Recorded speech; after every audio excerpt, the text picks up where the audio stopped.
નમસ્તે દર્શક મિત્રો, દેશ અને દુનિયાના તાજા સમાચાર તેમજ ખેડૂતને લગતી ઉપયોગી માહિતીને લઈ ફરી એકવાર નવા વિડીયોમાં આપ સર્વે મિત્રોનું નેન્સી ફાર્મ યુટ્યુબ ચેનલમાં સ્વાગત છે। આજના મુખ્ય સમાચારો જોઈએ તો ચૂંટણીની આચાર સંહિતા લાગુ, આઈપીએલ અંગે મોટા સમાચાર, ખેડૂતો માટે ખુશ ખબર, કર્મચારીઓના પગારમાં વધારો।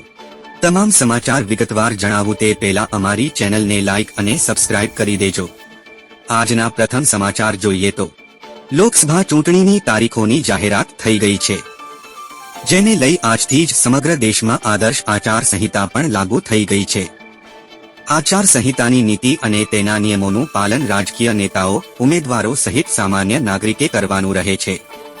ચૂંટણી પ્રક્રિયા પૂરી થાય અને ચૂંટણીના પરિણામ આવે ત્યાં સુધી આચાર સંહિતા અમલમાં રહેશે।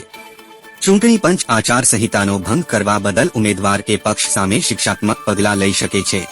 સમાચાર તરફ આગળ જોઈએ તો આઈપીએલ અંગે મોટા સમાચાર, લોકસભા ચૂંટણીની તારીખો જાહેર થયા બાદ બીસીસીઆઈના સચિવ જય શાહે પુષ્ટિ કરી કે આઈપીએલની સમગ્ર ટુર્નામેન્ટ ભારતમાં જ યોજાશે।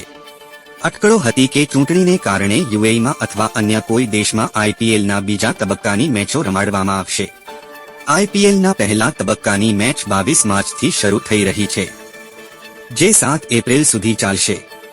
7 એપ્રિલ પછી પણ ટુર્નામેન્ટ ભારતમાં જ રમાશે। બીજા તબક્કાની મેચોનું શેડ્યુલ ટૂંક સમયમાં જાહેર થઈ શકે છે।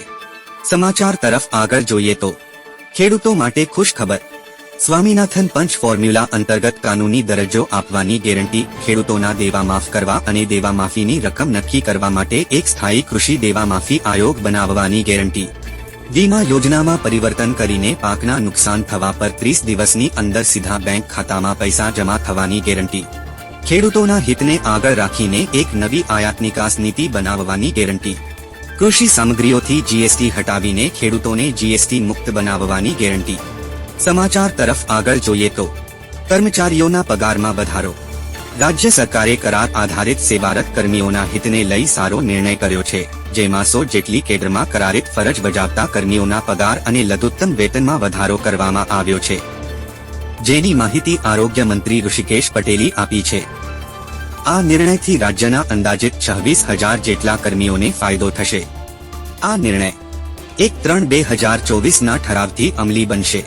તો આ હતા આજના મુખ્ય સમાચાર। મળીશું નવા વિડીયોમાં નવી અપડેટ સાથે, ત્યાં સુધી અમારી ચેનલને લાઇક અને સબસ્ક્રાઇબ કરી દેજો।